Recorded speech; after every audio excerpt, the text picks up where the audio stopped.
I'm working in the kitchen this morning doing a few things. Mostly I've got some peppers I need to do something with.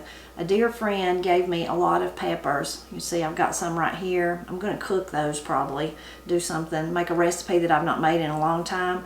But some of them are beginning to have some bad places along the edges.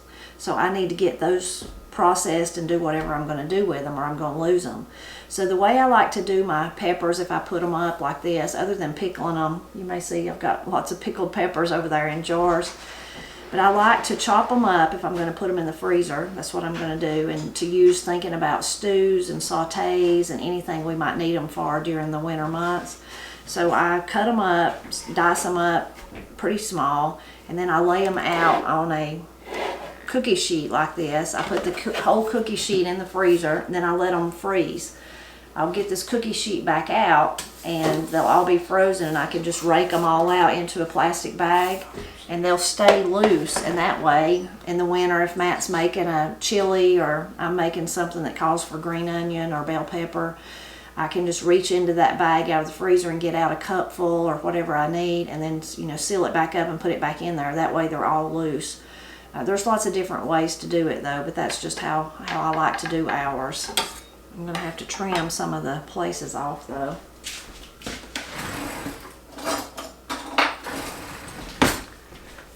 And that's a good thing for people that I've had people tell me, they didn't grow up with anyone that put up food and they never had a garden or they never had anything like that. And so they're curious, so this one has a bad place right here. Like, I would just throw that whole thing away because it's bad. Well, you could do that, and if that's your personal preference, that's fine. But for me, I just cut that bad place out. If you grow food, grow a garden, make a garden, as we would say, you really realize quickly that sometimes your food, your vegetables don't look like if you're looking at a dictionary or encyclopedia, or even some of that mass-produced stuff that you see in a grocery store, they don't look exactly like that. Sometimes they've got blemishes, they've got, they're shaped funny, all that, but it doesn't mean that they're bad. It just means that they're not mass-produced for uniformity like they need to put in the grocery store. So I'm going to cut that part out, any soft place like that. There's a soft place on the other side too, and then I'll start chopping it up for my freezer.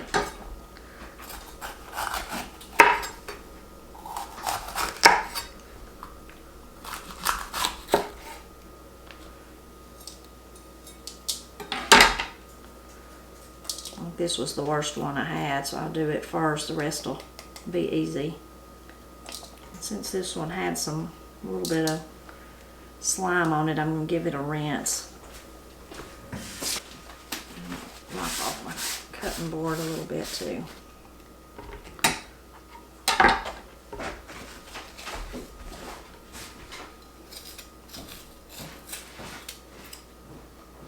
Make sure there's no...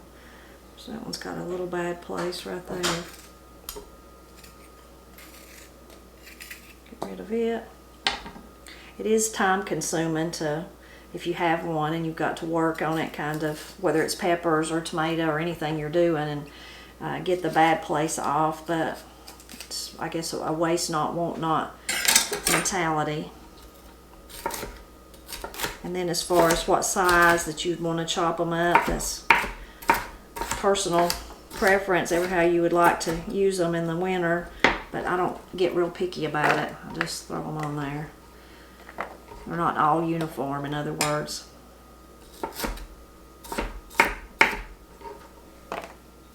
I have a friend who cuts them down to that size, like I was, if they're good, how you can trim them on the sides like I was doing, and then just freezes them like that. So different ways to do it for sure. I guess I like for mine to, I'm lazy, or I think it's not really lazy because I'm still doing the work, but I like for the chopping to be done up front, so then if we are making chili or stew or sauteing something or whatever, that part's already done. They're already diced. Makes it easier on the day that you're cooking. Okay.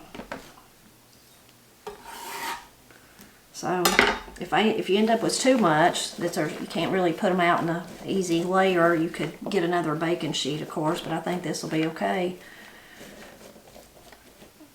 Got a few seeds in there with them, 1 or 2. So even though there was some bad places on them, it was worth, you can see, it was definitely worth taking the time. Didn't take much time though. You've been watching me, didn't take long to do this, and it'd be really nice to have them during the winter. I have some, I'm gonna pop those in the freezer. I probably don't have room up here. I have to take them to the basement. I have some others right here that I'm going to try to do some things with. And then I have over here some others that they shared with me. So I've got a whole big pile of cayennes. I think Matt's already made his hot tomato pickles this year. And you can see over there that I've made a lot of pickled peppers. And then also I had such a wonderful time with the Chastain family making more tomato pickles. So I really don't need any more pickles. I think with those cayennes, I'm going to put them in my dehydrator and dehydrate them. My friend that shared the peppers with me told me this is how he does it. He just takes the stem off, puts them in the dehydrator, dries them until they're, till they're really dry, and then grinds them, takes them out, and then grinds them, and then that's his cayenne seasoning. So I think I'm going to do that with those. I'm going to ask Matt though, make sure there's not nothing he wants to do with them. And then with those banana peppers, I think I'm going to have to pickle them. I'm probably just going to pickle them, but it probably won't be today. I got the peppers put in the freezer, cleaned up my kitchen, and was going to go on about my way to do something else, and then realized I better just go ahead and do the cayennes while I was at it. So my friend said that he just snips off the tops and then lays them out on the dehydrator. So I don't know. I brought in several trays. In the summer, we just leave our dehydrator on the porch because we use it so often. And that way it doesn't heat up the house, but also just the noise might get on your nerves, if it runs all the time. But I'm going to just lay them out here, and I may have too many trays for them. I'd never really dehydrated stuff until, I don't know, I mean, it's been years and years now, but I'd never even thought about it. But Matt's mama taught me about dehydrating things. Apples mostly is what she knew about. It's got a little bad place. I cut a little bit more. But she found me a dehydrator so I could do apples because I loved them so much. And it was like one of the little round ones. You may have seen them that have the little trays. And she got it like at a thrift store or a yard sale or something like that, so she didn't pay hardly anything for it. And I still have it in the basement. I used it for years and years and years. And that's a good place if you want to try dehydrating. That's a good tip to look at those places, because often you can find them for pretty cheap because somebody bought it and they just never used it or don't use it anymore or whatever. And those work good. They work fine. But a couple of years ago, I was drying so much stuff, and it just got to be that my dehydrator couldn't keep up because it had, I don't know if that has like 4, maybe 5 trays, and they're just about this big, So we got one of the Excalibur, I think is the name of it. Very, very nice dehydrator. So it has, you open up the front, and then it has these little trays that slide in. So you can slide them in and out as you need to, or if you're rotating things or whatever. Anyway, it's been wonderful. It's been wonderful. I really like it. It just makes it all easier, and you can do so much more at one time. But those little round ones work fine, and there's probably even other ones that I don't know about. So that would be fine. I'm gonna get me another tray.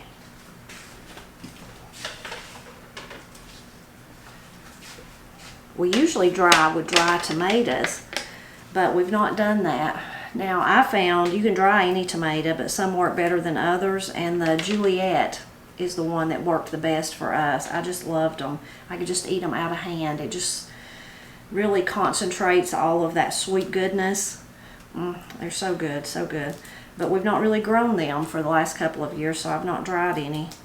And of course, love to dry apples. We love to eat them out of hand. You reconstitute them and make wonderful stack cakes or hand pies, fried pies, baked fried pies instead of fried like Granny does. So many things you could do with them, but again, just to eat them out of hand is great. Really, really great. I've done peaches. Those are great.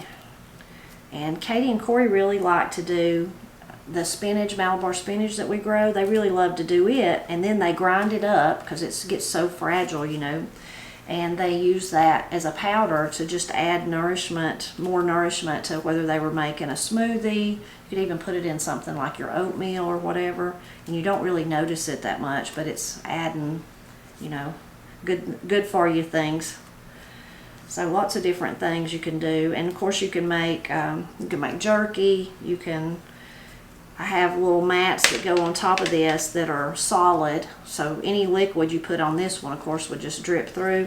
But you can make, like Katie's done that, fruit leathers, and do them on those that are solid, and that's really good too. So we use a lot, but it might be something you use or something you might not ever use. Really, you might find out you didn't really need it or care for it. So that's why buying one at a yard sale or a thrift store is really the way to go. And thankfully I had Miss Cindy to do that for me. Okay, let me get one more. I think will do it. While I'm running it though, I probably should run out, or ask Katie if she wants to run out and get some spinach, although I wonder if drying it with the cayenne would make the spinach hot. Some of you will have to tell me. I don't know about that. Being in that close proximity with all the drying going on, it might make the spinach rather spicy. I don't know. It's got a bad place too.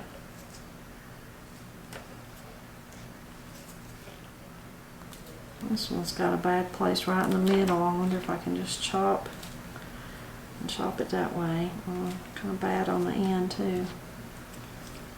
And that one's got a bad place up at the top. I'm wearing my gloves, you can see. I'm not going to make the mistake Matt did. Okay, that's good. One more job done for today. So you can see this is how it works, and you just slide the tray in. Now I have left out some of the trays in between just because those peppers were kind of curved, just to make them fit better, since that's all I'm dehydrating anyway. And I put the cover on the front and turned it on, and then we'll just let them stay in there until they're dry.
This morning I'm making a few jars of the Chastain tomato pickle, green tomato pickles. This one right here is a jar of okra.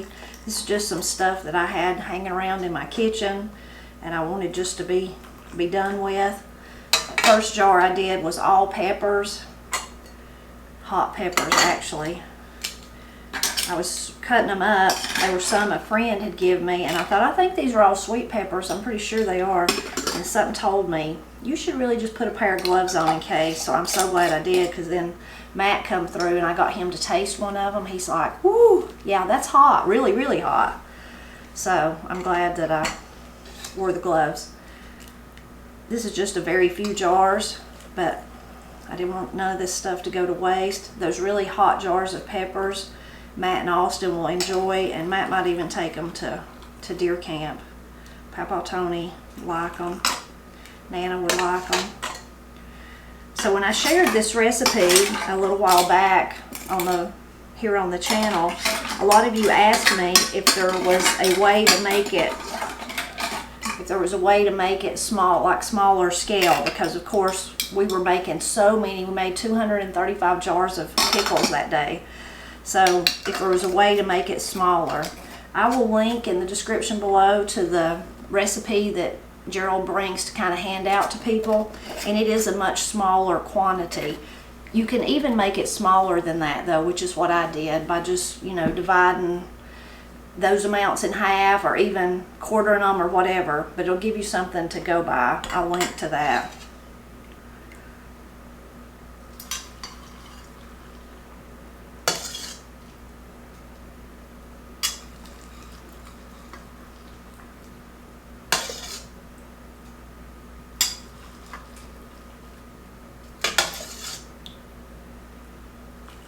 That way, if you just want to make a little, like I just have a little bit left, not very much, you'll be able to do that.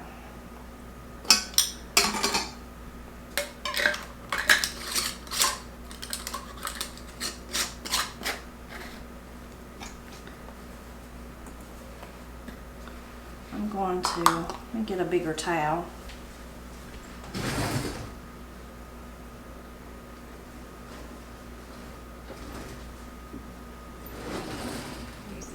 Big enough. Just kind of cover these up to insulate them a little bit. Put the one I was using on top just for a little extra. Let me make some room here. I wanted to try opening one of our jars of pickles that we made. I shared that video, I think, before this one. So they've been working on the counter. It's kind of a mixture of fermenting and also pickling, because it's got vinegar in it, but then it's also got a brine that they've been fermenting. So let me get a jar and let's taste them. Actually, I'm going to bring 2 jars just because I can show you. If you remember that day, and I can link to the video, the recipe that we were following, I can link to that in the description below too, said it would get kind of cloudy. So you can see that one has turned cloudy. Now this one doesn't look very cloudy. Kind of a little bit, but nothing like that one. So I wish Matt was here. We'd make him taste too, but let's see if we can taste one of them. Let me get a fork.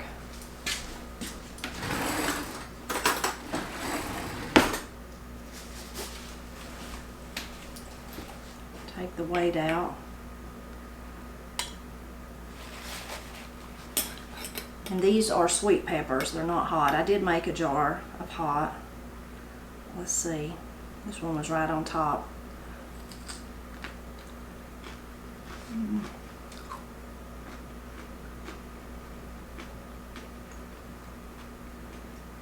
Very good. I'm not sure it's ready yet though. I wonder if that one with the cloudiness, how it would taste. Let's try one out of it. I'm gonna put that back in there. Put my lid back on.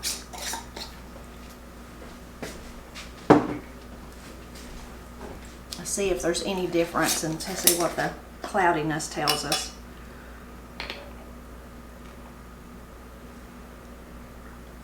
This one, when I opened it, smelled much more fermented than that first one. Let's try this.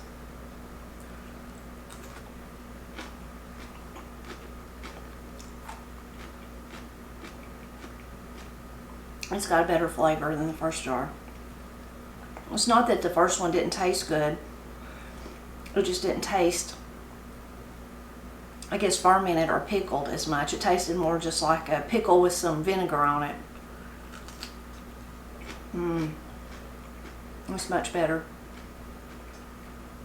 So, really good. What I noticed was when I undone this one and that one, this one was closed tighter. So I wonder if I look over there and see. I might go over there and just tighten them all a little bit, but I'm going to let them continue to pickle. Would you like to taste a pickle? Yeah. Okay. Okay, Matt said let him wash his hands. He's going to taste. Let's see if we can find another jar though. So that's hot. I'm not going to taste that one. Here's another one that's cloudy, and looks like I should have put more brine in that because they've rose up to the top. Let's try it. But it wasn't on very tight, and that wasn't even in the water. So, because it don't have a weight in it, I forgot to put a weight. Or, and I started to say what might have happened. Sometimes your weights fall to the bottom, but that has not happened in this one. So I need to find another weight. You see when I push down in it though, all those bubbles. So it is fermenting some. Let's try one of the, I can get a hold of it, one of the other types of peppers. Matt can try one of those, but let's see.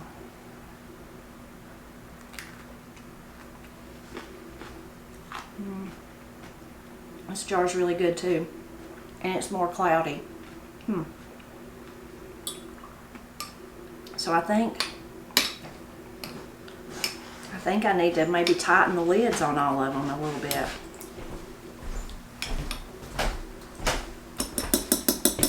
Here you go, see what you think. I tried one jar that was still clear. They're supposed to get a little cloudy, and it was okay, but it tasted mostly just like a fresh pickle with some without no fermentation. This one's better. It's cloudy. That's good. Yeah. So I think that's what I'm going to do. I'm going to tighten down all the jars and a little bit, at least more, and I'm just going to let them sit there another week, and then we'll taste them again. I like that. Yeah. It's good. So a lot of people ask when I did share this. I could try to see if I could find another weight to put in that one. Somehow I didn't put a weight in this one. Anyway, they ask if you know, what do you do with them? Well, I'm going to link to that website where I found this, and she talks about, you know, versus putting them water bathing or whatever. She says she puts them in a cold storage is what she did. So someone said, well, I don't have anywhere like that, and I don't want to, you know, put that many jars in my refrigerator. What would I do? I'm going to put these in the basement on my pantry shelves, but I can't tell you to do that. So what I would do if I was you, first of all, to see if you even like them, I would just make it such an easy recipe. So easy. If you go look, I just make like 1 or 2 jars that would fit in your refrigerator. See if you like them. If you do, then you can figure that part out. And if you go to that other website and read, especially in the comments, I think people are talking back and forth about what they do. So you just have to decide for yourself though, basically. Those are pretty good, huh? Very good. Nice little snack. And there you go. Sweet. 2 jars of pickled okra and 2 jars of very hot pickles for you. Thank you. Those will be good. They will.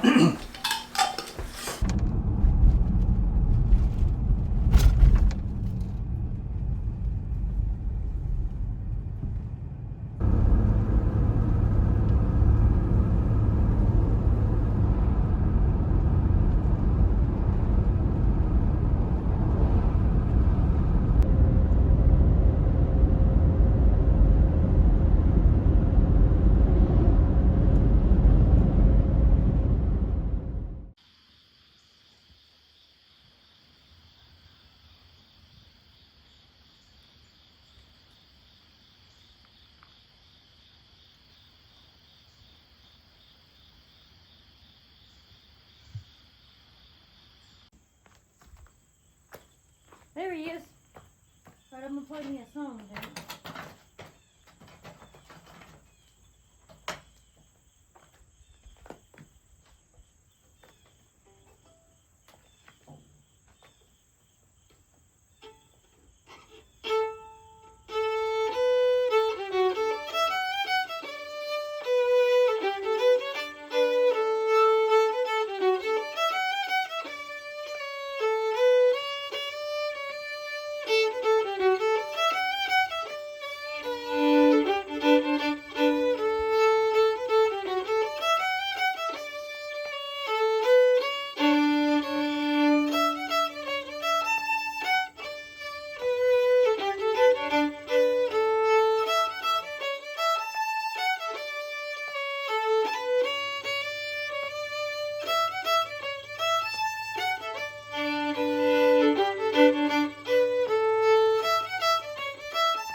go get them. You stay with Mama.